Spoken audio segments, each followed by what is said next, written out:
뉴스 시작합니다. 저는 동정민입니다. 국회의원이 후원금을 개인 쌈짓돈처럼 쓰는 걸 막자는 저희 단독 기획으로 오늘도 문을 열겠습니다. 국회의원들 유류비, 그러니까 관용차에 기름 넣으라고 현금으로 1년에 1,320만 원을 줍니다. 세금이죠. 그런데 서울의 한 국회의원을 보니 그 현금 받고 후원금으로도 790만 원 썼습니다. 이 역시 상당 부분 세금입니다. 관용차 기름값으로만 1년에 2,100만 원 썼다는 건데 그 의원 집에서 국회의사당까지 거리는 4km밖에 안 됩니다. 그 많은 유류비는 어떻게 다 쓴 건지 궁금해질 수밖에 없죠. 우현기 기자의 단독 보도를 시작합니다. 국회 인근의 한 주유소. 검정 고급 차량들이 줄지어 서 있습니다. 검정 차량들 여기 국회에서 많이 나오는 차량들인가요? 네, 국회에서도 보시면 가까우니까. 이곳의 경유 가격은 1리터당 2,100원 정도로 비싸지만 국회의원 관용 차량들은 계속 모여듭니다. 가격이 조금 세긴 해도 조금 할인되니까 이제 와서 가깝고 세차를 하고 있습니다. 국회의원은 유류비 명목으로 매달 현금 110만 원을 세비로 지원받습니다. 그런데 일부 의원들이 정치 후원금으로 별도 주유비를 수백만 원 이상 사용한 걸로 나타났습니다. 서울에 지역구를 둔 더불어민주당 A 의원은 후원금으로 지난해 800만 원 가까이 주유비를 사용했습니다. 현금 지원을 포함하면 매년 2,100만 원을 유류비로 썼다는 건데 4km에 불과한 자택과 국회를 매일 39번씩 왔다 갔다 한 셈입니다. 경기도의 지역구를 둔 국민의힘 B 의원도 1,300여만 원을 썼는데 자택과 국회를 1년에 500번 이상 운행한 수치가 나옵니다. 두 의원은 모두 출퇴근이나 당직 활동이 많았기 때문이라며 문제가 없다고 해명했습니다. 하지만 제도적 허점이 커 개인 쌈짓돈으로 쓸 우려는 충분합니다.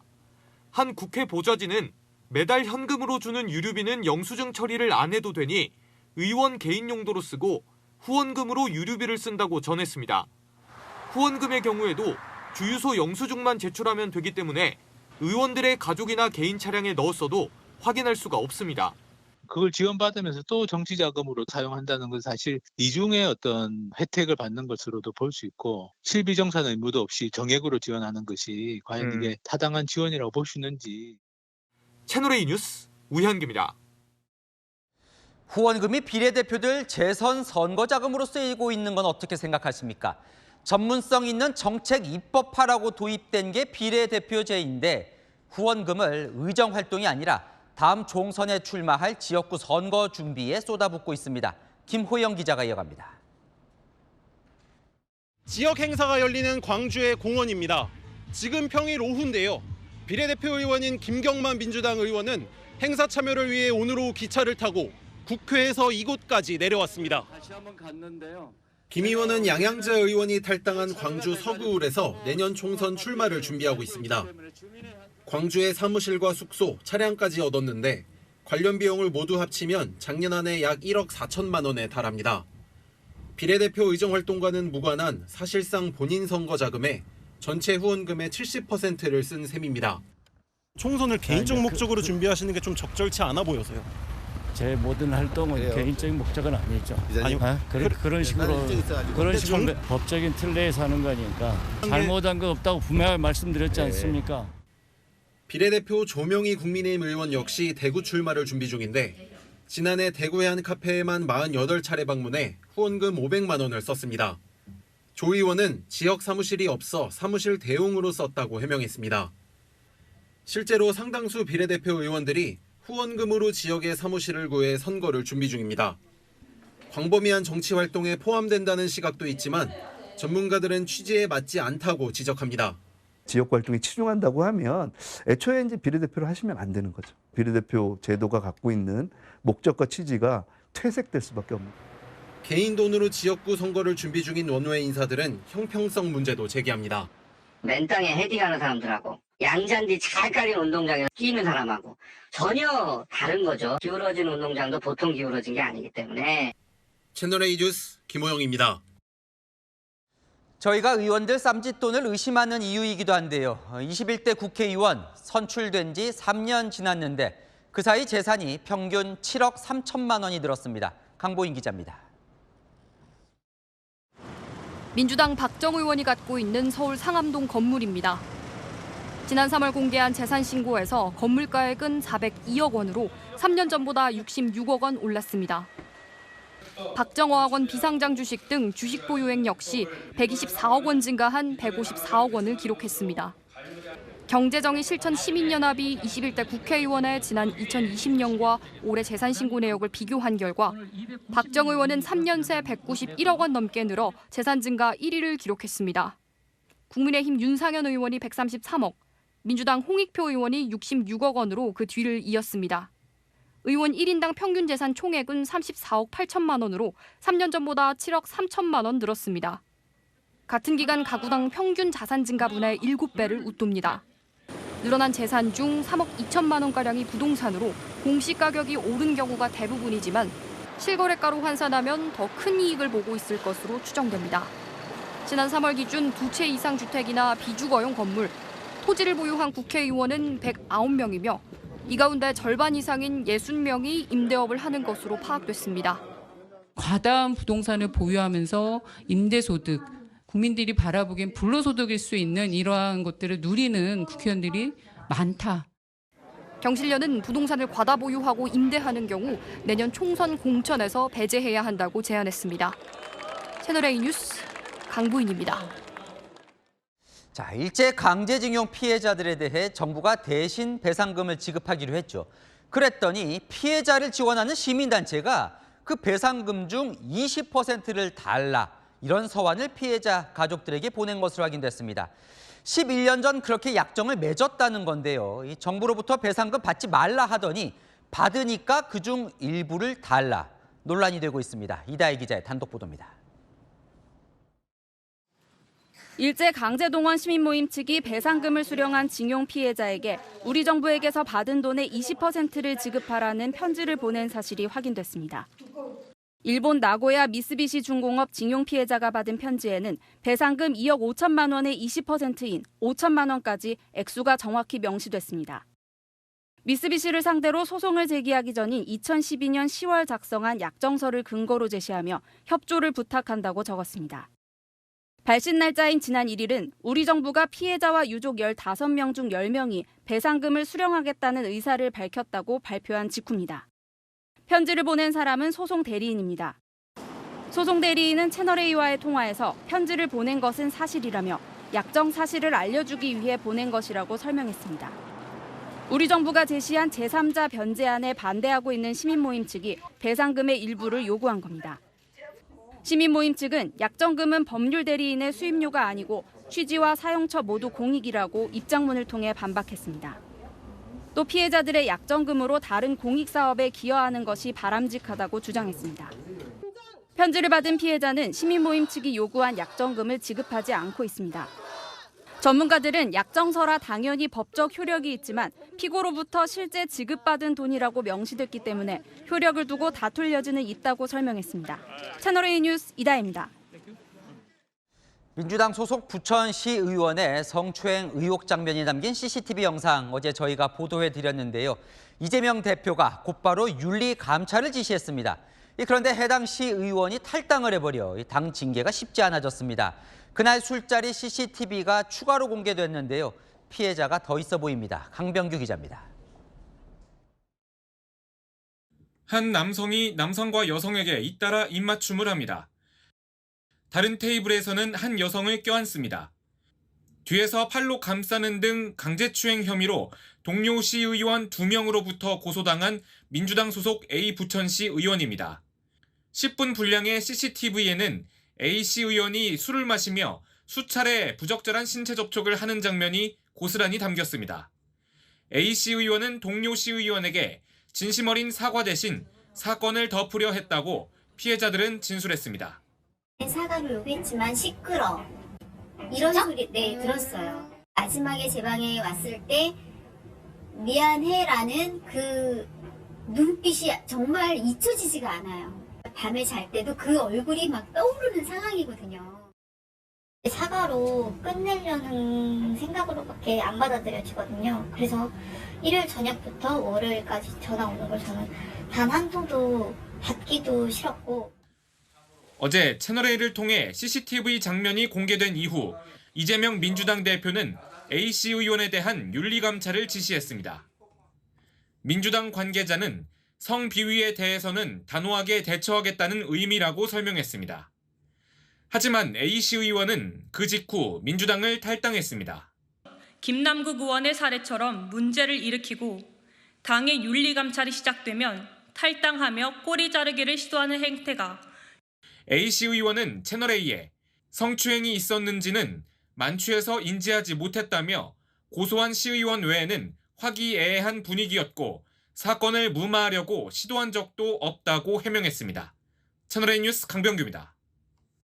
자, 대체 시의원들 왜 이럴까요? 이번엔 세종시 의회인데요. 상병원 세종시의회 의장이 동료 의원을 성추행한 혐의로 기소되자 민주당 동료 의원들까지 나서 의장직을 박탈했습니다. 김태영 기자입니다. 더불어민주당 소속 상병헌 시의원에 대한 세종시의회 의장직 불신임 결의안을 두고 투표가 시작됩니다. 상 의원이 성비위 사건에 연루됐기 때문입니다. 투표 결과를 말씀드리겠습니다. 제적 20명 중 출석 인원 17명, 찬성 15명, 반대 2명, 무효, 기권 없습니다. 전체 투표위원 17명 중 11명이 더불어민주당 소속인 걸 감안하면 같은 당 소속 의원들도 불신임안에 대부분 찬성한 겁니다. 결국 지난해 7월 취임 이후 1년도 안 돼 의장직에서 내려오게 됐습니다. 지난해 8월 말 시의원 국회 연수가 끝나고 서울 여의도에 있는 한 음식점에서 가진 만찬 자리가 발단이 됐습니다. 이 자리에서 동성 의원들의 신체를 만지거나 입맞춤을 하는 등 성추행 논란이 불거진 겁니다. 의장님이 이제 방문을 해주셔서 고맙다고 악수를 하려고 하는데 갑자기 한더니 나한테 뽀뽀를 하는 거야 그냥. 상 의원은 같은 당 소속 피해 의원도 자신을 성추행했다며 맞고소까지 했습니다. 하지만 검찰은 허위 사실이라고 보고 상 의원에게 무고 혐의까지 추가해 지난 18일 불구속 기소했습니다. 상 의원은 SNS에 억울한 면이 적지 않다며 명예를 회복하겠다고 밝혔습니다. 제가 지금은 통화하고 싶은 생각이 있겠어요? 아닙니다. 그만하시죠. 이것은 서로. 더불어민주당은 상 의원에 대해 당원 자격 정지 1년의 징계를 내렸습니다. 채널A 뉴스 김태형입니다. 노무현 전 대통령 서거 14주기를 맞아 정치권이 일제히 봉화마을로 내려갔습니다. 여야 대표, 국무총리, 대통령 정무수석까지 참석했는데요. 한덕수 총리 추도사 때는 야유가 쏟아지기도 했습니다. 현장을 다녀온 윤수민 기자가 보도합니다. 노무현 전 대통령의 서거 14주기 추도식이 열린 김해 봉화마을은 노란색 물결로 덮였습니다. 고 노무현 전 대통령을 상당히 존경하고 있었고 그래서 언젠가 한번 와야 되겠다라는 생각이 들었는데 이번 기회에 또 애들도 추도식에는 4,500여 명의 추모객들이 참석했는데요. 이들은 양당의 상징색인 빨강, 파랑 등의 물건 대신 노란색 종이 모자와 양산을 쓰고 고 노무현 전 대통령을 추모했습니다. 문재인 전 대통령은 김정숙 여사와 2년 연속 찾았고 민주당 지도부도 모두 내려왔습니다.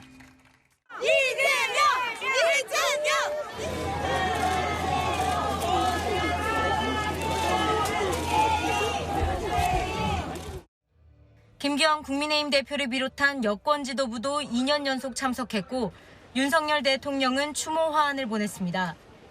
노무현 정부 때도 총리를 지냈던 한덕수 국무총리가 정부 대표로 추도사를 낭독하자 참석자들의 야유가 이어져 중단되기도 했습니다.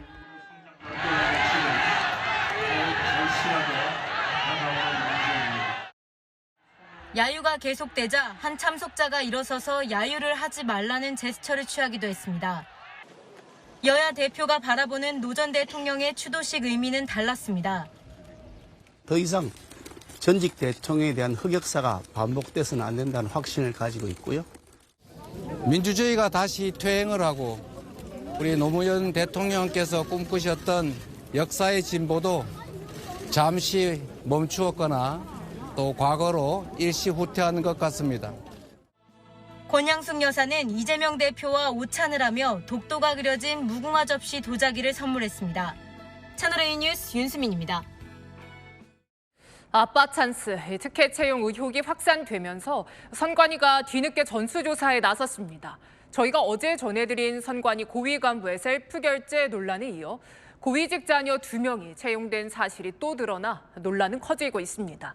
유승진 기자입니다. 중앙선거관리위원회가 자녀 경력 채용 의혹과 관련해 5급 이상 소속 직원 전수조사에 착수했습니다. 지금까지 불거진 선관위 직원의 자녀 채용 의혹만 6건으로 계속 늘고 있습니다. 선관위 자체 조사로 3급 직원 자녀가 경력 채용된 사실이 추가로 파악된 데다 국민의힘도 전직 1급 직원 자녀의 채용 사실을 파악했다고 밝혔습니다. 국민의힘은 자체 조사가 아닌 감사원 감사를 받으라며 선관위를 항의 방문했습니다. 패턴이 거의 비슷합니다.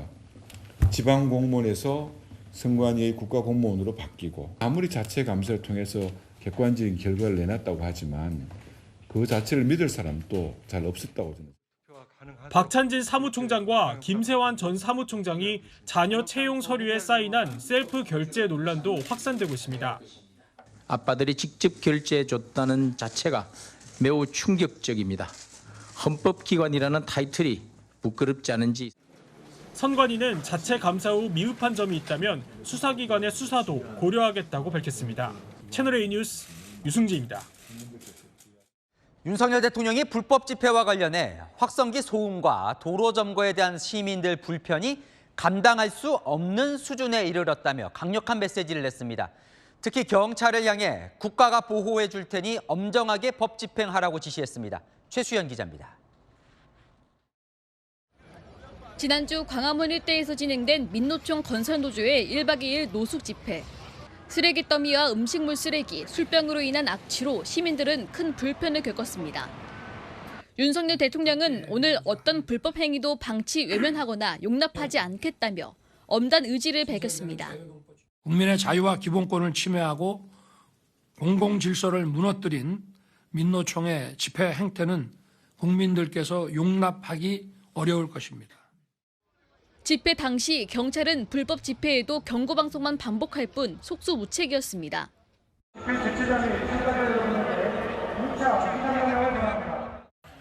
이에 윤 대통령은 불이익을 받지 않도록 국가가 보호하겠다며 경찰 등 관계 공무원들에게 불법 행위에 대한 엄정한 법 집행을 당부했습니다. 과거 정부가 불법 집회, 불법 시위에 대해서도 법 집행 발동을 사실상 포기한 결과 확성기 소음, 도로 점거 등 국민들께서 불편을 감내하기 어려운 수준에 이르고 있습니다. 정부와 여당은 자정부터 오전 6시까지 집회와 시위를 못하도록 법 개정에 착수했습니다. 하지만 민주당은 집회의 자유를 탄압하려고 한다며 반대 입장을 밝혔습니다. 채널A 뉴스 최순입니다. 국가정보원이 북한과 연계된 지하 조직 활동 혐의로 전교조 강원 지부를 압수수색했습니다. 민노총에 이어 전교조까지 수사 대상이 오른 겁니다. 조아라 기자입니다. 국가정보원과 경찰이 강원 지부 사무실 등 전교조와 관련된 4곳에 대해 압수수색에 나섰습니다.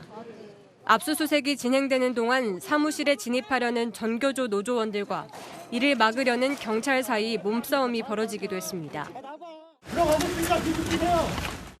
최근 불거진 북한 간첩단 사건과 관련해 국정원이 전교조를 압수수색한 건 이번이 처음입니다. 국정원은 경남 지하조직 자주통일민중전이 수사 과정에서 포착된 별도 지하조직 이사회 관련 피의자 2명의 국가보안법 위반 혐의를 추가로 발견했다고 설명했습니다. 이사회는 경남 창원을 거점으로 둔 자주통일민중전의의 지도부를 일컫는 일종의 은어입니다. 조직 하부만 간부로 지목된 피의자 2명은 진보당 전 공동대표인 A씨와 전교조 지방지부장 B씨로 두 사람은 북한 사상을 찬양한 이적 표현물 제작 혐의 등을 받고 있습니다. 전교조는 공안 탄압이라고 주장했습니다. 윤석열 정부에서 이런 일이 언젠가는 전교조에 올 거라고 생각을 했었습니다. 이거는 이 전교조에 대한 선전포고와 다름없다 이렇게 지금 저는 느껴집니다. 방첩당국은 자주통일민중전의가 전국의 하부 조직을 만든 정황을 포착하고 수사를 확대해 나갈 계획입니다. 채널A 뉴스 조아라입니다. 이화영 전 경기부지사, 쌍방울이 북한에 보낸 돈은 경기도와는 무관하다고 주장을 해왔죠. 그런데 검찰이 국정원을 압수수색하는 과정에서 이 전 부지사가 북측에 사업비 50억 원을 약속했고 이 내용이 김정은 위원장에게도 보고됐다는 내용의 기밀 문건을 확보했습니다. 성혜란 기자입니다. 지난 19일 국가정보원을 압수수색한 검찰. 국정원 직원이 지난 2018년 말 안부수 아태평화교류협회장을 면담하고 작성한 2급 기밀 문건을 확보했습니다. 문건에는 이화영 전 경기도 평화부지사가 2018년 방북 때 북측의 스마트팜 조성 사업비 등 50억 원 지원을 약속해놓고 이를 안 지켜 김성애 조선 아태위 실장이 곤경에 빠졌다는 내용이 담겼습니다. 이 전 부지사의 지원 약속은 김정은 국무위원장에게도 보고됐는데 약속을 안 지키자 북측이 200만에서 300만 달러라도 먼저 지원해달라고 했다는 안 회장의 진술도 담겼습니다. 북측에 돈 약속을 한 적도 없고 대북 송금은 쌍방울이 자체적으로 진행한 거라는 이 전 부지사 측의 입장과는 배치되는 내용입니다. 쌍방울이 자체적으로 북한과 계약을 하고 지급한 돈이다. 경기도와는 관계없다. 검찰은 이 문건을 이 전 부지사 재판에 증거로 신청했습니다. 법원은 김성태 전 쌍방울 회장과 공모해 북한에 5억여 원을 건넨 혐의로 안부수 회장에게 징역 3년 6개월을 선고했습니다. 채널A 뉴스 성혜란입니다.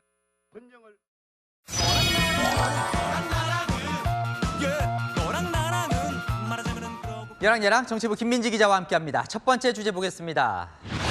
대통령의 활용법 가려진 사람은 누굴까요? 민주당 이상민 의원입니다. 어젯밤 대통령이요 유럽연합 EU 정상들과 만찬을 가졌는데요. 한 EU 의회 외교포럼 회장을 맡고 있는 이상민 의원도 참석했습니다.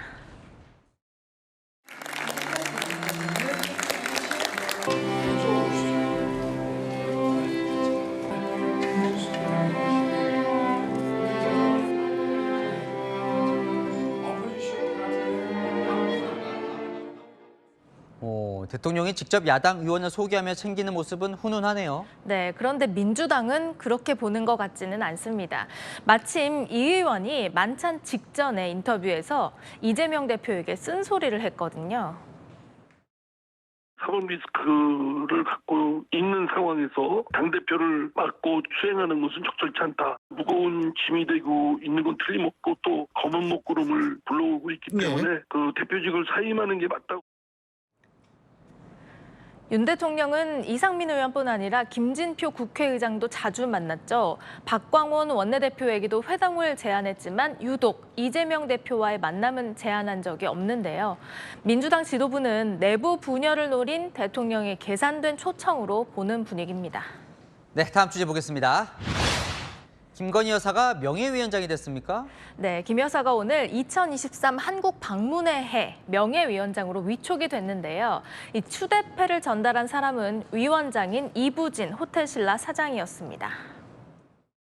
한국의 문화를 알리기 위해 많은 일정을 수행하시는데 깊은 감명을 받았습니다. 한국 방문의 해위원회 명예위원장으로 추대하고자 합니다.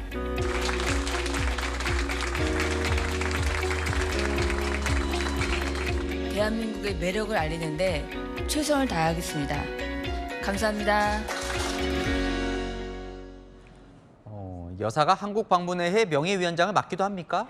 네, 김윤옥 여사도 이명박 대통령 재임 시절 명예위원장직을 맡은 적이 있습니다. 네, 김 여사는 이부진 사장 만났고 윤 대통령은 오늘 이재용 삼성전자 회장을 만나던데요.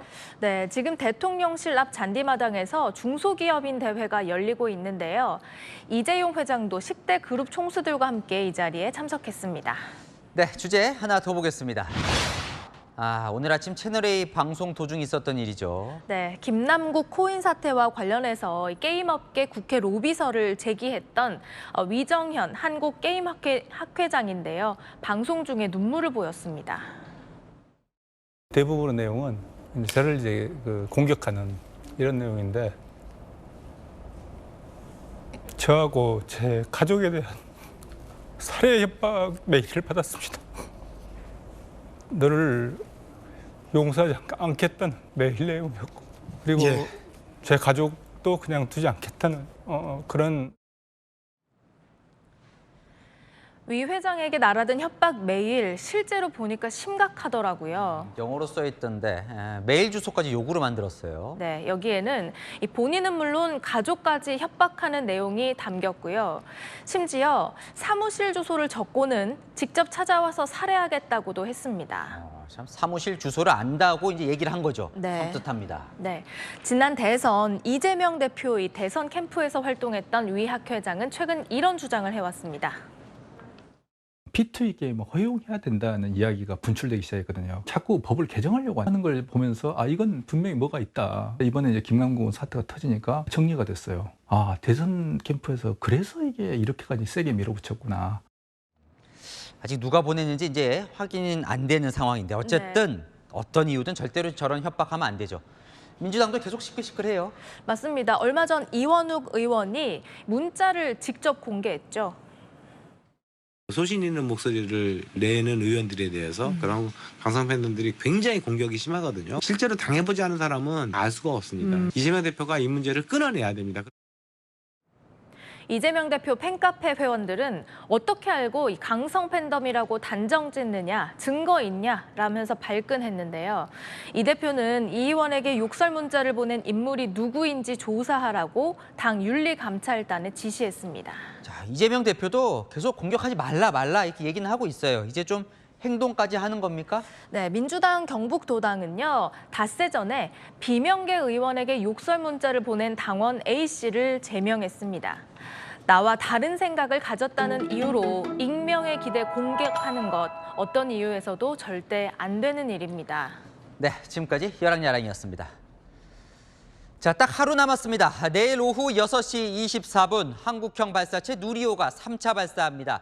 우리 연구진이 만든 실제 위성 8개를 싣고 우주를 향하는데요. 지금 발사를 위한 막바지 작업이 진행 중입니다. 취재 기자 연결합니다. 자, 정현우 기자, 이제 모든 발사 준비가 끝난 겁니까?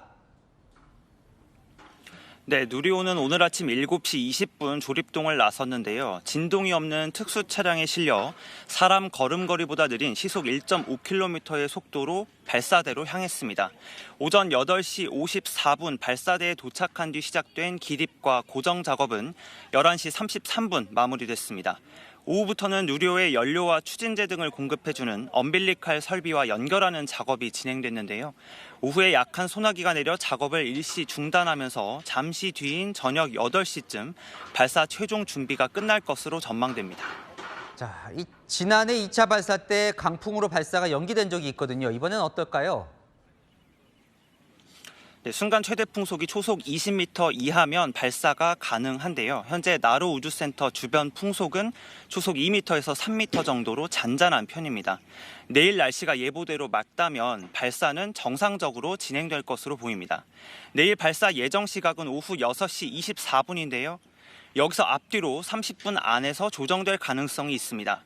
발사체는 18분 58초간 비행하고요. 일단 이 시간 동안 발사체가 추락하지 않고 8개의 위성들이 모두 분리되면 1차적으로는 성공입니다. 발사 후 1시간 20분 뒤엔 인공위성이 궤도에 안착했는지까지 더해 최종 성공 여부를 알 수 있게 됩니다. 그 이후엔 위성과 첫 교신을 시도할 계획입니다. 내일 발사에 성공하면 우리나라는 발사체와 실용위성을 모두 자체 제작해 쏘아 올린 10번째 국가가 됩니다. 지금까지 고흥 나로우주센터에서 전해드렸습니다. 올해 7월에는 살 빼고 계속 비가 온다는 인터넷 예보가 떠돌면서 휴가 걱정한 분들 많았죠. 기상청이 올여름 날씨를 공식 예보했는데 사실이 아닐 걸로 보입니다. 하지만 비가 많이 올 가능성이 큽니다. 조현선 기자가 취재했습니다. 최근에 화제가 된 온라인 날씨 예보창입니다. 7월 예보를 누르니 사흘을 제외하곤 모두 비구름입니다. 화창한 날은 오직 하루. 8월은 이보다 더한 29일이 비 예보입니다.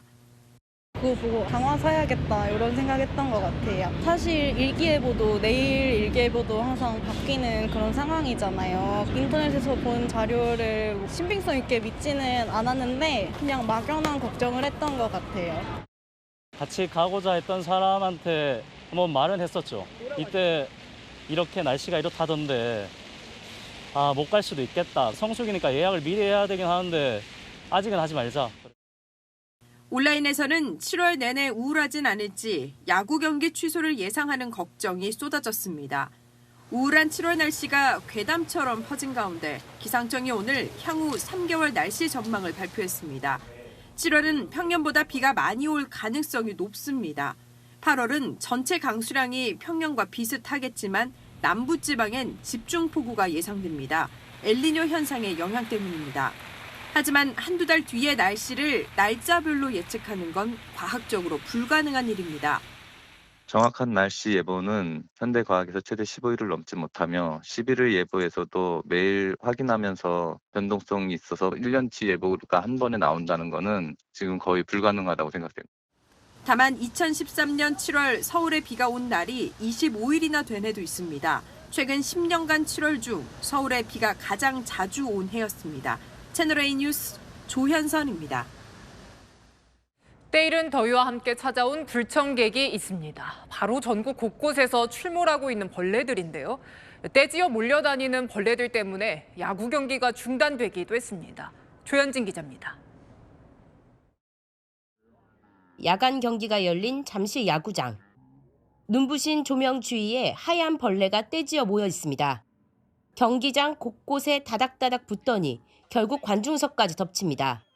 관중들이 허겁지겁 우의를 입고 털어내고 불청객은 날개가 큰 동양 하루살이입니다.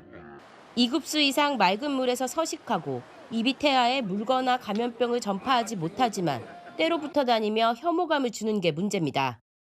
캘리포니아 쪽에서도 얘네들이 죽으면서 끈적끈적한 체액이 나오는데 이것들 때문에 자동차 사고가 늘어난 경우도 있고요.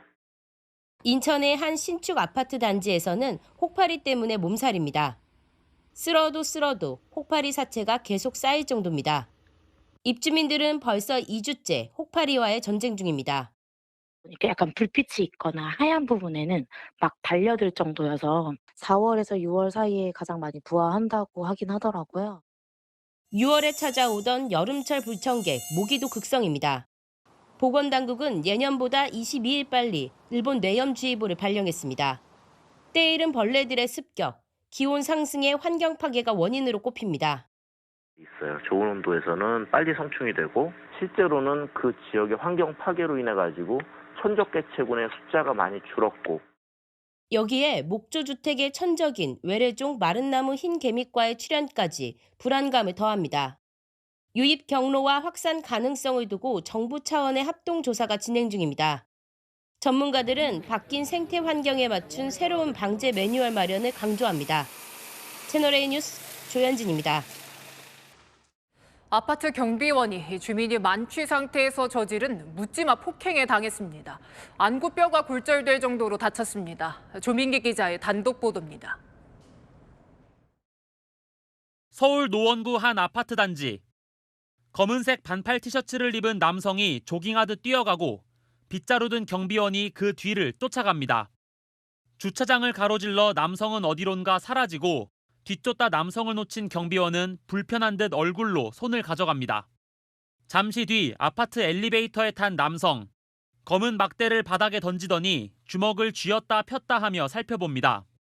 20대 남성이 청소를 준비하던 아파트 경비원을 폭행한 건 지난 20일 오전 7시 반쯤. 남성은 이곳에서 벤치 위에 놓인 송풍기를 걷어차고 경비원의 얼굴을 수차례 때린 뒤 달아났습니다.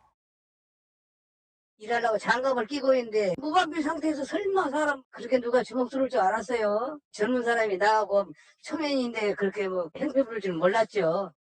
경비원은 바로 응급실로 옮겨졌는데 안화골절 판정을 받았고 수술까지 해야 하는 상황. 오른쪽 눈하고 오른쪽 코 있는 부분이 함몰이 됐어요. 그거는 복원을 해야 되니까 수술이 천상 필요하다고 해서 수술. 입주민들은 묻지마 폭행 사실에 논란 기색이 역력합니다. 뻘겋게 얼굴이 이렇게 되어 있었고요. 피가 좀 제법 많이 있었어요. 저희 경비원 아저씨들 되게 다 이렇게 친절하시고요. 그래서 그런 건 사실 생각을 못했어요. 경찰 조사 결과 남성은 아파트 주민이었는데 술에 취해 기억이 나지 않는다고 진술한 것으로 전해졌습니다. 경찰은 남성을 폭행 혐의로 입건하고 정확한 사건 경위를 조사하고 있습니다. 채널A 뉴스 조민기입니다. 609명의 국가자격 시험 답안지가 채점도 전에 파쇄됐습니다. 산업인력공단의 실수로 인한 어처구니 없는 사고입니다. 일단 재시험을 보게 해준다는데 이미 본 것과 같을 수 없겠죠. 피해 응시생들의 목소리까지 서주희 기자가 취재했습니다. 취업준비생들이 정보를 공유하는 한 온라인 커뮤니티. 한국산업인력공단을 비판하는 글이 잇따라 올라오고 있습니다. 공단 측의 실수로 지난 4월 정기기사 필답형 실기시험 답안지 일부가 채점 전에 파쇄됐기 때문입니다. 서울 연서중학교에서 시험을 본 응시자 609명의 답안지가 자녀 문제지 등과 함께 섞여 파쇄됐다는 게 공단 측 설명입니다. 공단이 자격검정 관리를 소홀하게 운영하게 되어 시험 응시자 여러분께 피해를 입힌 점 국민 여러분께 다시 한번 머리 숙여 사과드립니다. 공단 측은 시험이 끝난 지 한 달 뒤에서야 답안지 파쇄 사실을 인지했습니다. 채점이 끝난 후 답안지 매수가 응시자 수와 차이가 나면서 답안지 행방을 추적하게 된 겁니다. 피해 응시생들 대상 재시험 기간을 공지한 공단 측은 원하지 않을 경우 수업료를 환불해주겠다고 밝혔습니다. 매우 황당하죠. 가산점도 있고 응시 자격에도 문제가 있는 거고. 하루에 3-4시간 자면서 한두 번 했는데 기억이 안 나니까 이거는 너무 억울하지 않나. 산업인력공단은 지난해 5월 산업안전기사 시험에서도 채점 문제로 400여 명의 합격을 번복해 부실관리 지적을 받았습니다. 채널A 뉴스 서주입니다. 의대 쏠림 현상이 이 정도로 심각할 줄은 몰랐습니다. 서울대생들이 입학하자마자 휴학하고 의대를 준비하는가 하면 서울 강남뿐 아니라 지방학원가에도 초등의대반이 만들어졌습니다. 김혜지 기자가 취재했습니다. 올해 서울대에 입학한 이준표 씨. 개강한 지 3개월밖에 안 됐지만 주변에 휴학한 동기들이 적지 않습니다. 반수하고 싶은 이유는 다들 의대 가고 싶어서 반수하는 경우가 많고 또 여기서 더 올라갈 데가 없으니까 보통 다 의대 지망해서 반수하는 것 같아요. 실제로 올해 서울대 전체 입학생의 6%, 225명이 이미 휴학한 것으로 집계됐습니다. 서울대 신입생의 휴학은 2019학년도 70명에서 2021학년도 129명, 올해 225명으로 급증하는 추세입니다. 서울대에 입학 등록만 하고 의대 시험을 다시 보기 위해 곧바로 휴학을 하는 경우가 많습니다. 주변에서 1학년 1학기 휴학 가능한데 공대 안 가고 의대 갈 생각은 없느냐 주변에서도 많이 물어보셔서 다른 대학에서도 의대 쏠림 현상이 점점 심각해지고 있습니다. 꼭 서울대뿐만 아니라 이제 그 밑에 있는 학생들도 오히려 지금 의대를 목표로 해서 다시 준비를 하겠다는 학생들이 있으니까요. 전체적으로는 좀 늘은 추세입니다. 입시학원뿐만이 아닙니다. 서울 강남을 중심으로 개설되던 초등의대반이 지방 학원가에서도 유행처럼 생겨날 정도입니다. 일종의 직업의 안정성을 찾기 위한 직업 선택의 행위이기 때문에 개인으로 봤을 때도 사실은 그렇게 바람직하지 않은 거죠. 의대 블랙홀 현상에 대한 우려가 커지고 있습니다. 채널A 뉴스 김예지입니다. 이처럼 의대생 되려고 난리인데 서울이 아닌 다른 지역은 의사가 없어서 난립니다. 그래서 정부는 의대 정원을 늘리기로 했습니다. 그런데 문제의 원인이 의사가 부족해서인지 아니면 일부 진료 과목에만 의사가 몰리기 때문인지 팽팽하게 대립하고 있습니다. 이어서 김용성 기자입니다. 병상은 텅 비어있고 불은 꺼져 있습니다. 이곳은 신부전 환자 26명이 투석 치료를 받을 수 있는 투석실인데요. 1년 넘게 운영이 중단된 상태입니다. 한 명 있던 신장내과 의사가 지난해 2월 그만둔 이후 새로 구하지 못하고 있기 때문입니다. 인근 병원에 의사 파견도 요청해봤지만 사정은 마찬가지입니다. 요청했는데도 대학병원도 의사가 없대요. 다 요청을 해봤는데 안 되고 있어요. 순환기내과 의료진도 없어 인근 병원 의료진이 일주일에 2번 파견 나와 진료를 보고 있습니다. 의사 수가 지금 수준으로 유지된다면 2035년 2만 7천 명의 의사가 부족하다는 조사도 있습니다. 우리나라 의대 입학 정원은 연간 3,058명, 2006년 이후 18년째 그대로입니다. 정부는 의대 정원 확대를 공식화했습니다. 부족한 의료 인력을 확충하고 지역별, 과목별 불균형을 해소하는 차원에서 접근하고 있습니다. 연간 300명에서 500명 증원안도 거론되지만 아직 결정된 건 없습니다. 내년 4월 이전까지 증원 규모 등을 확정할 계획인데 반발도 큽니다. 의사협회 등은 특정 진료 과목만 몰리는 불균형 문제가 선결되어야 한다는 입장입니다. 부족한 필수 의료 분야에 더 많은 의사가 갈 수 있도록 처우 개선이 먼저라는 겁니다. 그 영역에 종사하시는 분들이 이제 이전을 고민하거나 이직을 고민하지 않게 만드는 것이 중요하고요. 정부는 내일 의사협회와 한 달 만에 다시 만나 의대 정원 등을 논의할 예정이지만 난항이 예상됩니다. 채널A 뉴스 김용성입니다. 쓰러질 듯한 집 한 채가 본인 소유라는 이유로 아무런 도움도 받지 못한 채 숨진 서울 창신동 모자 사건 기억하십니까? 저희가 최초 보도한 게 1년 전인데요. 자, 그때 정부는 복지 사각지대를 없애겠다 약속했었는데 그 약속 지켜졌을까요? 김지윤 기자가 다시 가봤습니다.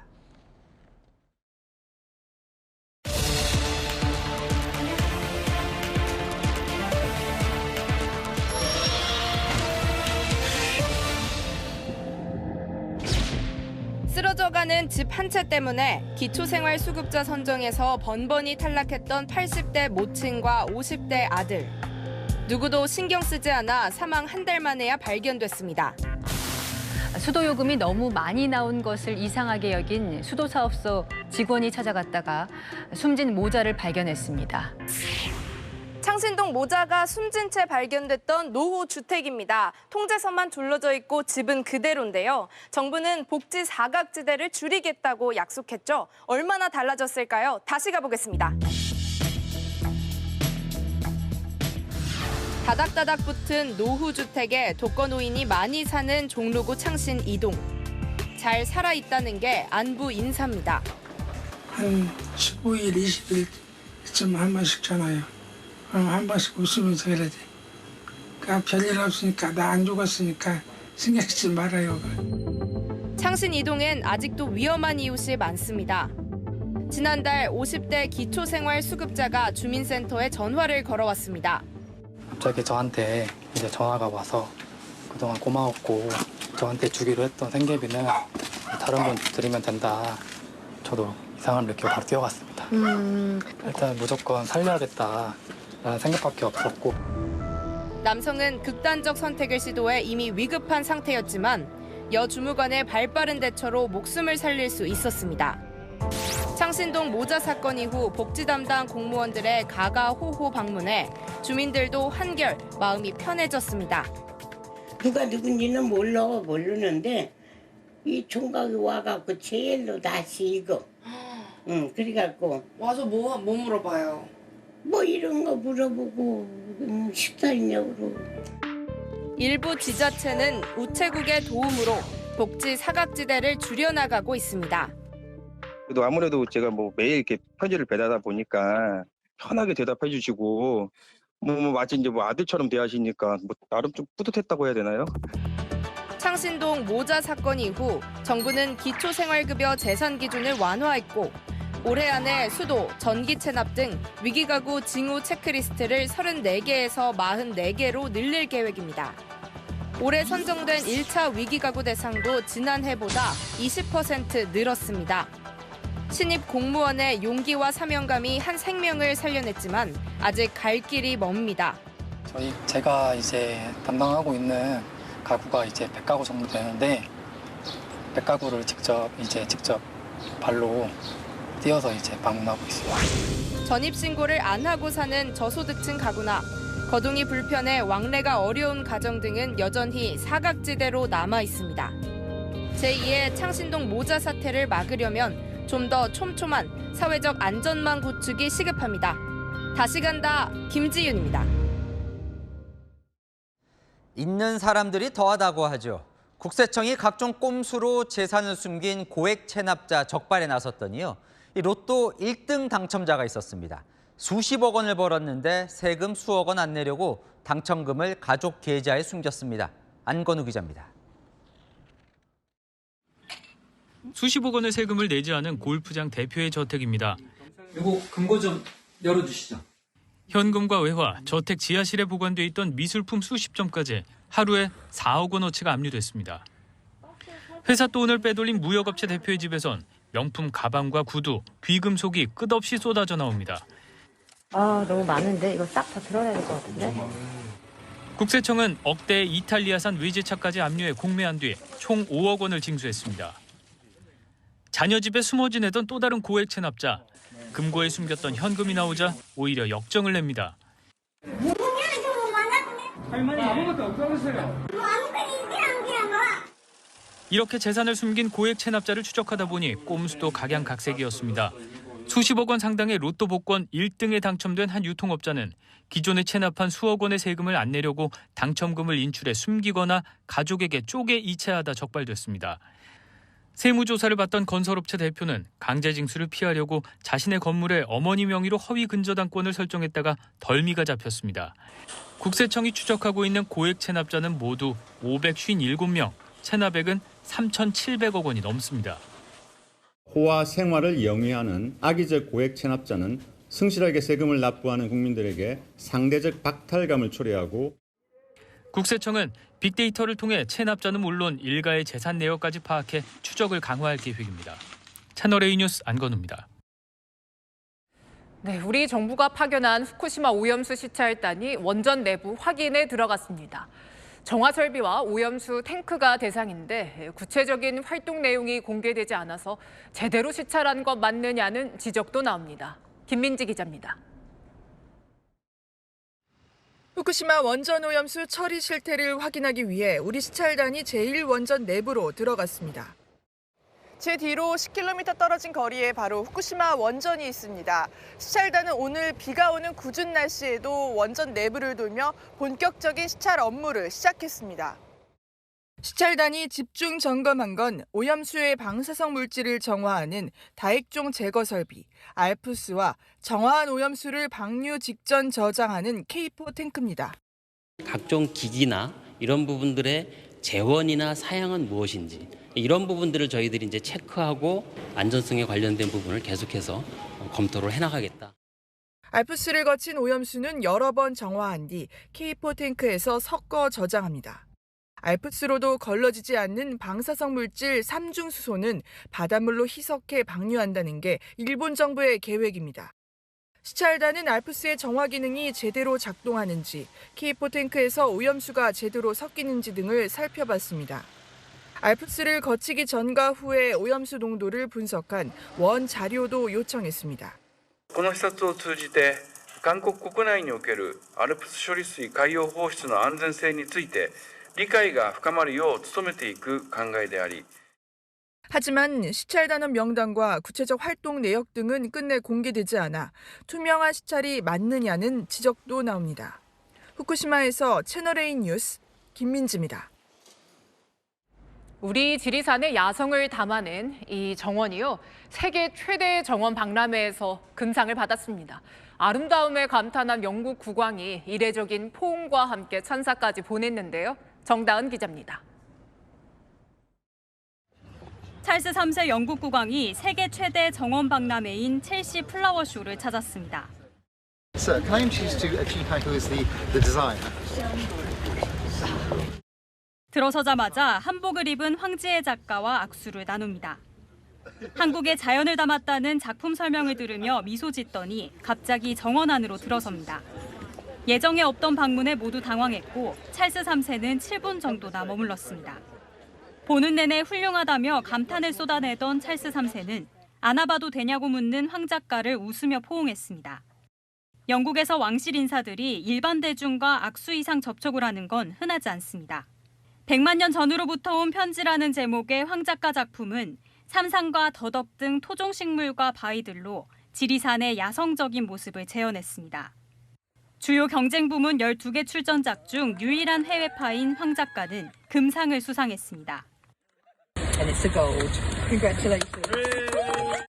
첼시 플라워쇼는 1827년 처음 개최된 뒤 190년 넘게 이어지고 있고 고 엘리자베스 2세 여왕이 생전에 해마다 방문하던 정원 박람회입니다. 채널A 뉴스 정다은입니다. 배우로 변신한 블랙핑크의 제니가 칸 국제영화제 레드카펫을 밟았습니다. 팬들의 열기로 뜨겁게 달궈진 현장 분위기. 권술 기자가 전하겠습니다. 검은색 리무진이 멈추고 하얀 원피스를 입은 블랙핑크 제니가 등장합니다. 함성이 쏟아지고 플래시가 쉬지 않고 터집니다.